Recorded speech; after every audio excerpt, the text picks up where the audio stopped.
नाज़रीन अस्सलाम वालेकुम। ज़ेड न्यूज़ के ख़बरनामे में आपका इस्तक़बाल है। मैं सलमान ख़ान। आगे बढ़ने से पहले सुर्ख़ियों पर नज़र डालते हैं। लोकसभा में पीएम मोदी की तकरीर के दरमियान अपोजिशन का हंगामा। स्पीकर ओम बिरला ने बरहमी का किया इजहार। वज़ीर आला रेवंत रेड्डी ने एंटी नारकोटिक्स और साइबर सिक्योरिटी की नई गाड़ियों को झंडी दिखाकर किया रवाना। मुसलमानों पर बंद नहीं हो रहा है मजालिम का सिलसिला। असदुद्दीन ओवैसी का लोकसभा में हुकूमत से सवाल, कहा यह नाइंसाफ़ी क्यों। खम्मम में किसान की खुदकुशी, हरीश राव ने तहक़ीक़ात का किया मुतालबा। महाराष्ट्र में मुसलमानों पर जुल्म व सितम का सिलसिला जारी। असम्बली में अबू आसिम आज़मी का खिताब, कहा एक तरफा हो रही है कार्रवाई। वज़ीर आला रेवंत रेड्डी दिल्ली का करेंगे दौरा। तेलंगाना की काबीना में तोसी का इम्कान। अब पेश है खबरों की तफसील। लोकसभा में वज़ीर आज़म नरेंद्र मोदी की तकरीर के दौरान अपोजिशन ने ज़बरदस्त हंगामा किया, जिस पर स्पीकर ओम बिरला बरहम हो गए। स्पीकर के कहने के बावजूद भी अपोजिशन अरकान ने हंगामा जारी रखा और कई मुद्दों को उठाते हुए नारेबाजी की। मैं कुछ लोगों की पीड़ा समझ सकता हूं कि लगातार झूठ चलाने के बावजूद भी उनका घोर पराजय हुआ और लोकतंत्र के माननीय प्रतिपक्ष के नेता ये शोभा नहीं देता। आपको पर्याप्त समय पर्याप्त अवसर दिया है, ये शोभा नहीं देता। आप सदन में डायरेक्शन दो। माननीय नेता जो बोल रहे हो जब खड़े हो, ये शोभा नहीं देता आपके लिए, ये उचित नहीं है संसदीय परंपराओं के अनुसार। ये तरीका ठीक नहीं है आपका, तो ये गलत तरीका है आपका और ये तरीका इस तरीके से नहीं चलेगा, बिल्कुल नो गलत तरीका है। तो ऐसे संसद के अंदर गरिमा बना के रखें। आप गरिमा को तोड़ना चाहते हैं, आप संसद मर्यादा पीठ पीछे नहीं करें। आपको गरिमा नहीं सदन की, डायरेक्शन देते हैं आप बेल में आने के लिए लोगों को। आपको ये प्रतिपक्ष के नेता है आप, नो गलत तरीका आपका। माननीय प्रधानमंत्री जी, आदरणीय सभापति जी, एक विश्व का सबसे बड़ा चुनाव अभियान और उसमें भारत की जनता ने हमें तीसरी बार देश की सेवा करने का मौका दिया है। तेलंगाना के वज़ीर आला रेवंत रेड्डी ने आज हैदराबाद के कमांड एंड कंट्रोल सेंटर में तेलंगाना एंटी नारकोटिक्स ब्यूरो और तेलंगाना साइबर सिक्योरिटी ब्यूरो की नई गाड़ियों को झंडी दिखाकर रवाना किया। रेवंत रेड्डी ने तेलंगाना एंटी नारकोटिक्स ब्यूरो की 27 फोर व्हीलर्स, 40 टू व्हीलर्स और तेलंगाना साइबर सिक्योरिटी ब्यूरो की 14 फोर व्हीलर्स और 30 टू व्हीलर्स गाड़ियों को झंडी दिखाकर रवाना किया।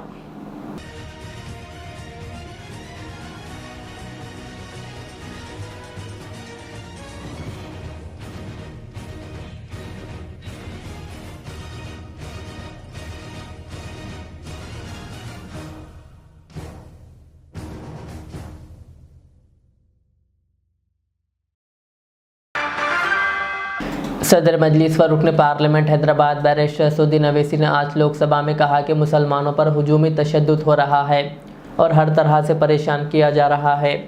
बैरिस्टर ओवैसी ने कहा कि मैं आज उन लोगों की तरफ से बोल रहा हूं जो नज़र आ रहे हैं, लेकिन कोई इनके बारे में बात नहीं करता, इनकी कोई नहीं सुनता। मैं इनकी बात कर रहा हूं जिनके बारे में वज़ीर आज़म नरेंद्र मोदी ने कहा था कि वो दरअंदाज़ी करने वाले हैं। मैं उन बेटियों और माँओं की बात कर रहा हूं जिनके बारे में कहा गया कि वो ज़्यादा बच्चे पैदा करती है। मैं उन नौजवानों की बात कर रहा हूं जो मॉब लिंचिंग से मारे जा रहे हैं। उन्होंने कहा मैं उन वालिदैन की बात कर रहा हूं जिनके बच्चे इस हुकूमत के क़वानीन के तहत जेलों में हैं। मैं संविधान से जो मोहब्बत के दावे करते हैं उनसे कहूँगा कि कभी उठाकर पढ़ो कॉन्स्टिट्यूंट असेंबली डिबेट्स में कि नेहरू ने, एच.सी. मुखर्जी ने, सरदार हुकुम सिंह ने माइनॉरिटीज़ के बारे में क्या कहा था। सर, वतन अजीज़ का मुस्तकबिल कैसा होगा जब बीजेपी मुझे गायब करना चाहती है और दीगर हिज़्ब इख्तलाफ की पार्टियां के लिए मेरा वजूद सिर्फ वोट डालना और अपनी खबर में जाकर सो जाना है। इसीलिए आप देखते हैं कि समाजी इंसाफ है सर कि 4% मुसलमान जीत कर आते हैं। सर, इस ऐवान में ओबीसी समाज के एमपी अब अपर कास्ट के एमपी के बराबर हो चुके हैं। ओबीसी समाज के एमपी अब अपर कास्ट एमपी के बराबर हो चुके हैं और 14% मुसलमान सिर्फ 4% जीत कर आते हैं। सीएसडीएस का डेटा यह बताता है कि इस मुल्क में जो वोट बैंक है, जो एक मुश्त वोट डालता है, वो अपर कास्ट का है। मुसलमान का कभी ना वोट बैंक था ना कभी रहेगा। सर, 4 जून के बाद 6 मुसलमानों की मॉब लिंचिंग हुई। 11 घरों को मध्य प्रदेश में मोदी के बुलडोजर ने निस्तो नाबूद कर दिया। हिमाचल प्रदेश में एक मुसलमान की एक दुकान को लूट लिया गया और हिज़्ब इख्तिलाफ की पार्टियों की तरफ से सन्नाटा है। शायद अब वक्त आ चुका है कि लफ्ज मुसलमान का नाम लेना भी अब उस पर पाबंदी आयद कर दी जाएगी। सर, मैं ये बात बताना चाह रहा हूँ कि नरेंद्र मोदी को जो मैंडेट मिला है। एक मिनट उवैसी साहब, आप लोग बैठ जाएं, कृपया आप लोग बैठ जाएं। श्री मनसुख मांडविया जी, आप लोग बैठ जाएं, कृपया माननीय सदस्य बैठ जाएं। श्री मनसुख मांडविया जी, मनसुख मांडविया, कृपया आप लोग बैठ जाएं। अपने प्रारंभिक कृपया आप लोग बैठ जाएं। आप लोग बैठ जाएं। माननीय सदस्य ने अपने प्रारंभिक भाषण में जो शब्द प्रयोग करा है उसको ऑथेंटिकेट करा जाए। और अभी उन्होंने उल्लेख करा कि मोदी के बुलडोजर ने वहाँ मॉब लिंचिंग करा है, उसको भी ऑथेंटिकेट करा जाए। निश्चित तौर से इसको ठीक है। उवैसी साहब, जब भी कोई बात नहीं सर, आप चेयर पर बैठे हैं जी, इसलिए आप मंत्री जी को पेट में दर्द हुआ, माशाल्लाह, शुक्रिया उनका। नहीं, तो सर मैं मंत्री की जवाबदर्ही है ये नहीं, मंत्री इससे बुरी बात क्या है? पेट में दर्द हो सकता है, वो दर्द ये सब ठीक। अच्छा, दर्द हुआ, चलिए दर्द हुआ, दिल का दर्द हुआ। आज भारत के आधे नौजवान बेरोजगार हैं और रोजगार की तालाश, बेरोजगारी का आलम यह है सर कि मोदी सरकार के 5 साल में 75 लाख एस्पिरेंट्स की जिंदगी बर्बाद हो गई। 6 पेपर लीक हुआ। बेरोजगारी का आलम यह है सर कि रशिया जा रहे हैं, वहां जाकर अपनी जानों को दे रहे हैं। बेरोजगारी का आलम यह है कि नरेंद्र मोदी रोजगार का कैंप चलाती है नौजवानों के लिए कि तुम इजराइल में जाकर काम करो, उनको कैनन फॉडर बना रही है ताकि फलस्तीनियों की जायदादों को हड़प कर सके। ये भी कंक्लूड करें। बीआरएस के रुकन असेंबली टी हरीश राव ने खम्मम में एक किसान भास्कर की अलमनाक खुदकुशी के जिम्मेदारों के खिलाफ आला तहकीकात का मुतालबा किया। उन्होंने कहा कि प्रभाकर की ज़मीन पर कब्जा किया गया और किसान जब पुलिस, एमआरओ और दीगर को शिकायत करवाने की कोशिश की तो इसकी शिकायत नहीं ली गई। हरीश राव ने कहा कि यह वाक़या तेलंगाना में अमन व अमान की बिगड़ती हुई सूरत हाल को जाहिर करता है। उन्होंने मरने वाले किसान के ख़ानदान को 25 लाख रुपए एक्स ग्रेशिया और ख़ानदान के किसी एक फ़र्द को सरकारी नौकरी देने का हुकूमत से मुतालबा किया। ప్రభాకర్ ఆత్మహత్య చాలా హృదయ విదారకంగా ఉంది. ప్రభాకర్ ఆత్మహత్య చేసుకోవడం నిజంగా చాలా దురదృష్టకరం. ఆ కన్నీళ్లు పెట్టుకుంటూ ఆయన పెట్టిన వీడియో చూసిన వాళ్ళ కళ్ళలో కూడా నీళ్ళు వస్తూ ఉన్నాయి. అంటే ఇది రాష్ట్రంలో ఎంత విషాదకరమైనటువంటి పరిస్థితులు ఉన్నాయనే దాన్ని ఈ వీడియో, ఆ రైతు ఆత్మహత్య ఇలా మనకు సూచిస్తూ ఉంది. ప్రభాకర్ చనిపోయిన తర్వాత ఆయన తండ్రి గారు పోలీసుల దగ్గరికి వెళ్ళి ప్రభాకర్ చెప్పిన పేర్లతో కంప్లైంట్ ఇస్తే కంప్లైంట్ తీసుకోవడానికి కూడా పోలీసులు నిరాకరిస్తున్నారు. నిన్నటి నుంచి ప్రభాకర్ తండ్రి ఆయన నార్మల్గా సూసైడ్ నోట్లో కానీ చనిపోయే ముందు చెప్పినటువంటిది ఆటోమేటిక్గా దాన్నే మరణ వాంగ్మూలంగా స్వీకరించి కేసులు పెడతాం మనం. అంత స్పష్టంగా వీడియోలో ఉన్న తర్వాత కూడా స్పందించాల్సిన పోలీసులు స్పందించకపోగా మృతుడి యొక్క తండ్రి గారు వెళ్ళి పోలీస్ స్టేషన్లో కంప్లైంట్ ఇస్తే ఆ కంప్లైంట్ తీసుకోవడానికి కూడా నిరాకరిస్తున్నారు పోలీసులు. అంటే ఈ రాష్ట్రంలో శాంతి భద్రతల పరిస్థితి ఎంత దారుణంగా తయారైపోయిందో మీరు చూడండి. నిజంగా ఇవాళ ప్రభాకర్ చావుకు కాంగ్రెస్ పార్టీ కారణం, ఈ ప్రభుత్వం పాలన కారణం. ఆయన ఎస్ఐ గారి దగ్గరికి పోయారు, ఎంఆర్ఓ గారి దగ్గరికి పోయారు, కలెక్టర్ గారి దగ్గరికి పోయాను అని చెప్పి స్పష్టంగా చెప్పాడు. ఆ ముగ్గురిలో ఏ ఒక్కరైనా స్పందించుంటే ఇవాళ ప్రభాకర్ బతుకుండేవాడు కదా. అంటే పాలన సరిగా లేదు. ఎస్ఐ గారు స్పందించలేదు, తహసీల్దార్ గారు స్పందించలేదు, కలెక్టర్ ఆఫీస్లో న్యాయం జరగలేదు. ఇంకా చివరికి నాకు చావే దిక్కు అని చెప్పి ఆయన ఈరోజు తన ప్రాణాన్ని వదులుకున్నాడు. तेलंगाना काबीना में तोसी की इत्तलात के दरमियान वज़ीर आला रेवंत रेड्डी की एक मरतबा फिर दिल्ली के दौरे की इत्तलात है। बताया जाता है कि वो दिल्ली का दौरा करते हुए रियासती काबीना में तोसी के मसले पर बातचीत और मंजूरी हासिल करेंगे। हाल ही में वज़ीर आला रेवंत रेड्डी ने दिल्ली के दौरे के दौरान मुख्तलिफ उमूर पर आला कायदीन से मुलाकात की थी। साथ ही बताया जाता है कि रियासत में कांग्रेस के नए सरबराह के मसले पर भी इनकी बातचीत होगी। रियासती काबीना में शमूलियत के कई ख्वाहिशमंद हैं। काबीना में तोसी के लिए हालिया चंद दिनों से सरगर्मियों में तेज़ी पैदा कर दी गई है। गुज़िश्ता साल दिसंबर में रियासत में कांग्रेस की हुकूमत की तश्कील के बाद ये काबीना में पहली तोसी होगी। महाराष्ट्र कानून साज असम्बली में अबू आसिम आज़मी ने कहा कि महाराष्ट्र में अक़लियतों खुसूसन मुस्लिम तबके के साथ गैर मुसन्निफ़ाना सलूक और खुला जुल्म व तशद्दुद हो रहा है। वो गवर्नर के ख़िताब पर इज़हार तशक्कुर के मुबाहिस में हिस्सा ले रहे थे। बहस के दौरान उन्होंने छत्रपति शिवाजी महाराज और डॉक्टर बाबा साहेब अम्बेडकर के नज़रियात पर अमल करने का दावा करने वाली हुकूमत के ज़रिए अक़लियती समाज के साथ की जा रही नाइंसाफ़ी को उजागर किया। उन्होंने कहा कि फ़िरक़ा वाराना तशद्दुद में एक तरफ़ा कार्रवाई की जा रही है, मुसलमानों के मजहबी मुक़ामात को नज़रअंदाज किया जा रहा है, तो कहीं मुसलमानों की वोटिंग को वोट जिहाद कहा जा रहा है और मुसलमानों के इलाक़ों को बांग्लादेशी कहा जा रहा है। उन्होंने पूछा कि महाराष्ट्र हुकूमत रियासत के मुसलमानों के साथ चंद्रबाबू नायडू जैसा सलूक क्यों नहीं कर सकती, जबकि आंध्र प्रदेश में भी एनडीए की हुकूमत है। उन्होंने अक़लियतों के मसाइल से ऐवान को तफसीली तौर पर आगाह किया और इंसाफ का मुतालबा किया। उन्होंने कहा कि महाराष्ट्र में हुए तशद्दुद वाक़े में सिर्फ मुस्लिम तबके के ख़िलाफ़ कार्रवाई की गई, जो सरासर गलत है।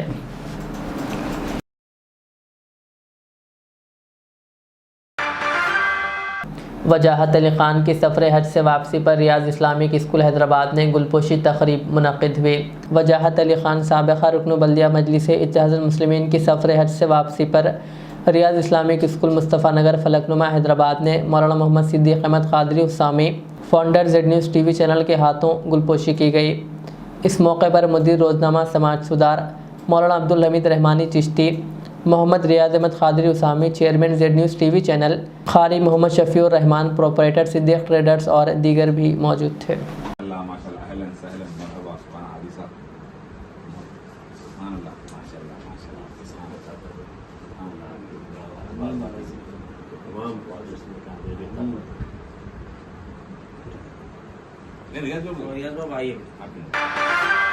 मुल्क में पुराने क़वानीन की जगह नए क़वानीन कल यानी 1 जुलाई से नाफिजुल अमल हो चुके हैं।